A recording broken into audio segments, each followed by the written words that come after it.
Hey everybody. Today I want to do a Twitch cast talking about the voting. We're going to look at some history of voting. We're going to talk about different groups that have gained the right to vote, and then we're going to talk about voting in the United States in general. So the first thing I want to do is I want to point out to you some terminology that is on your vocabulary and that you would need to have in your, write down these definitions. Most of us call it voting, but when you talk about it from a technical standpoint and you talk about it from the standpoint of the Constitution, voting is called the franchise. So the franchise in the Constitution is the right to vote. And then another word that comes later in history is the idea of suffrage. Suffrage is also the right to vote. And so you could either say the right to vote, the right to the franchise, or the right of suffrage. But remember, all three of these mean the right to vote. So the very first thing I want to do after we've kind of cleared that up is I want to talk about the Constitution and voting. And one of the first things is that the Constitution says a lot about those people that cannot be denied the right to vote. It says that you cannot deny the right to vote based on race or based on gender, and we're going to talk about those amendments momentarily. We also know that the Constitution says now that 18-year-olds can vote. We're going to look at that amendment soon. And so here's the thing that many people find interesting about the United States Constitution.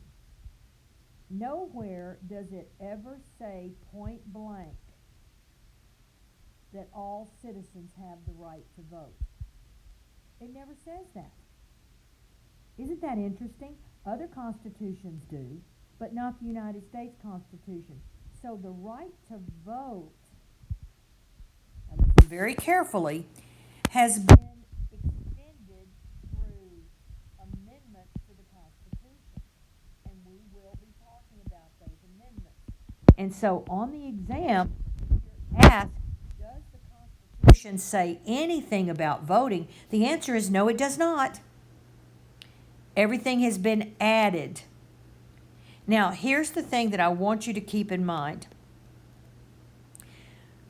The states take care of everything else that has to do with voting. So it deals, I'm going to put these down here. What the state does is voter registration. Be sure you're writing this down. Voter registration. They take care of residency requirements. And they take total responsibility for setting up elections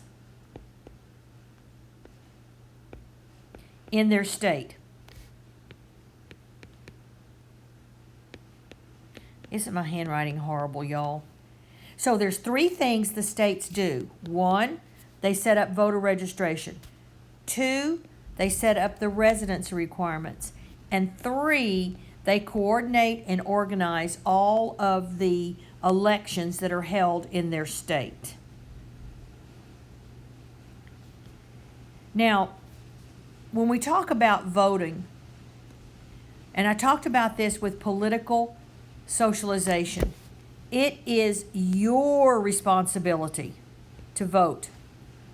Nobody's going to make you vote. And we know that voting in this country is very low compared to other places. The current voter turnout for most average presidential elections is between 50 and 60% of qualified voters. So that means that half of the American people, now listen to the word, choose not to vote. And I made this comment when I was doing the political socialization. In my opinion, if you don't vote, then don't complain. You've given away that right. And so here's what's important. When you choose to vote, you are making the determination, or you are participating in the determination of who's going to govern us. And remember, who makes the rules? Who is going to lead? Think about that for a minute. And so we're gonna also cover the idea that we're going to go and find out who was denied the right to vote and how that was overturned. And look at this bottom bullet. Declined. It's just declined. And I don't know whether that's because people have lost hope. I don't know if people don't trust the government. But I do know that if you're not voting, look here, somebody else is making the determination. So once again, here are your requirements for voting, and talks about the states and early voting requirements. And you can read this for yourself. And as late as the 1800s to 1900,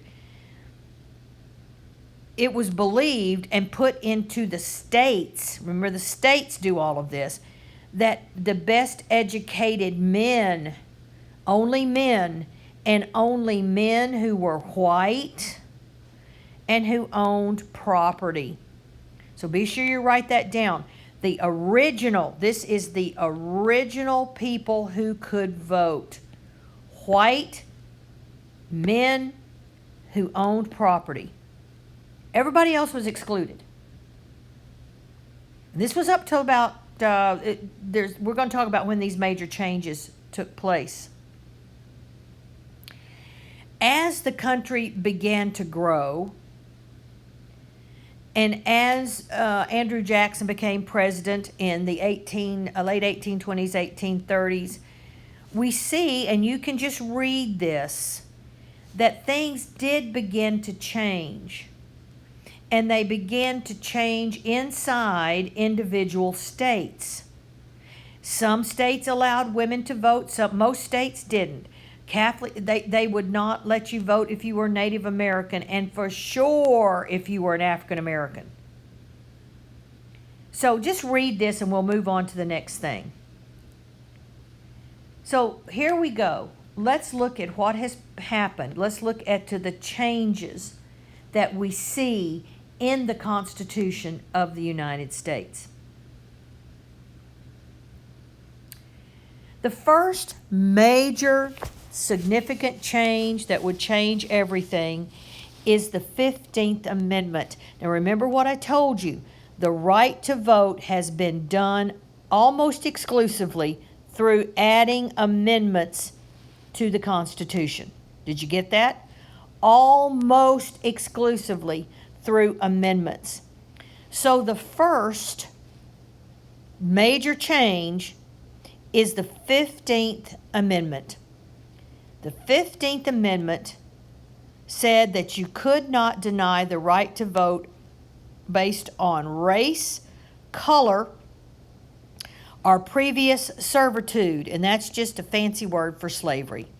So the first thing that happens is that African American men were given the right to vote. Be sure you put men were given the right to vote.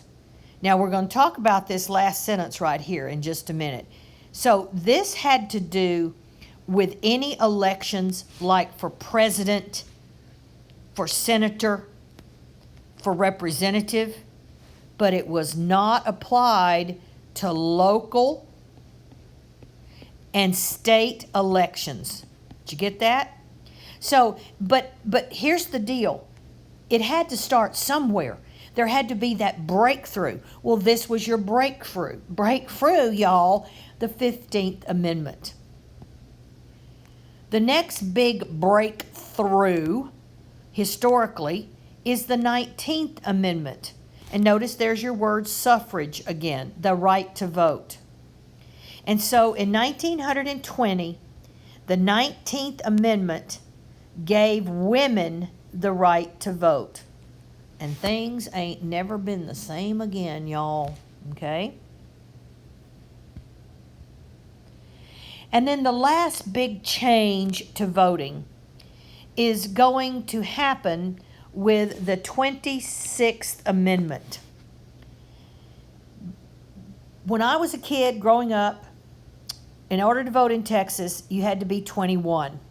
And as it says here, 49 out of 50 states, you had to be 21.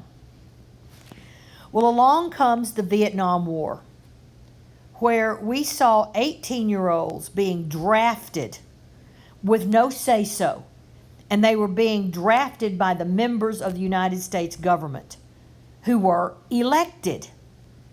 And so the protest grew, the anger grew, and by the time the Vietnam War was over, the 26th Amendment came into play, which lowered the voting age to 18. And boy, and they thought all the 18-year-olds were going to rush out and vote and were going to change the world. Hey, guess what, all you college students? Y'all don't vote very much. What's up with that? You need to vote. Yeah, you do. You're letting all the old people decide your future. Did you get that?